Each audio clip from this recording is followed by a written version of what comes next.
Sam, I was a bit surprised with these proposed changes to the electoral boundaries announced by the Australian Electoral Commission today. Now, that will see Victoria lose the seat of Higgins, very famous seat, famously held, of course, by Peter Costello, the longest-serving treasurer in the country. John Gorton held it. I mean, it was blue ribbon Liberal. It's now a Labor seat held by Michelle Ananda Rajah. That seat's going to go and it'll be divided up, and part of it will be lobbed back into the seat of Kooyong, which used to be held by Josh Frydenberg, particularly that area around Glenferrie Road that Victorians will know well about. Should Josh Frydenberg reconsider his decision not to stand, given those boundaries may be redrawn?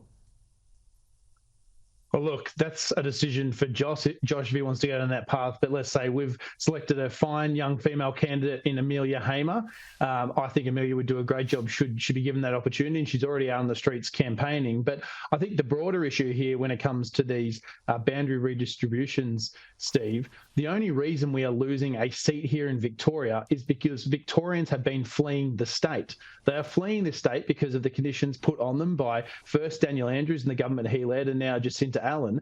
Had those people not been leaving, going up to Queensland, going to Western Australia or any other place in the country, we would not have lost this seat. It is purely because Victorians have found it too difficult under the state Labor government here in Victoria for too long, and they've decided to leave. That's the only reason that these redistributions, and we've lost a seat here in Victoria.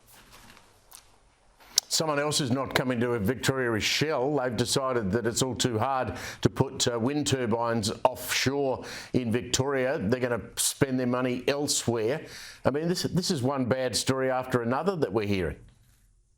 It is, and obviously it's a disappointment that we want to see investment from energy companies, from business in this state as a whole. But for Shell to pull out with the offshore energy, look, the regulatory restrictions being put on by the government here in this state has caused another investment to go elsewhere or to not go ahead. We saw recently the Port of Hastings, the state government and the federal Labor governments in conflict over that. And we also know that onshore wind projects in the west of the state that have been built up to 3 years ago still haven't been connected to the grid. So, this government has a problem when it comes to implementing its net zero and its renewable strategy. And of course, we all want power to be as clean as it possibly can be, but we need to make sure first and foremost that power is reliable and it's affordable. And when you turn on the lights, and we have this conversation on this program very regularly, Steve, you and I, it seems like it's every time I come on, we're having another discussion around energy.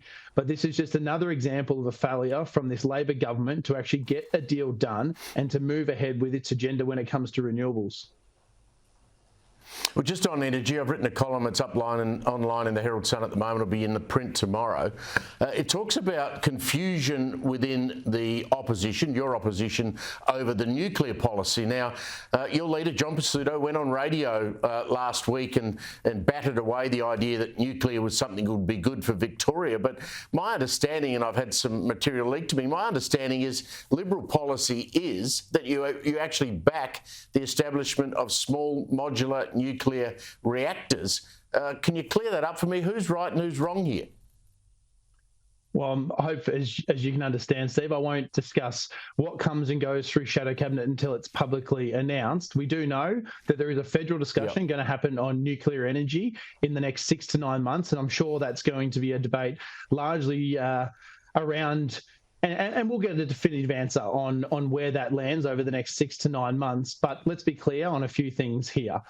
We need power, and I will say I'm energy agnostic. I don't mind where this comes from, but we need power that is affordable, it's reliable, and when you get your bill, you can afford to pay for it. Now, if in the future nuclear is an option because that prohibition has been lifted federally, then yes, we will absolutely look at as an option. But right now in Victoria, unfortunately, because of the prohibitions federally, and we also, remember, have a state nuclear prohibition act, unfortunately, because of the situation that we're in, whether you are pro-nuclear or against nuclear, it's actually not a conversation because of the current legislative restrictions on us we can even have here in this state.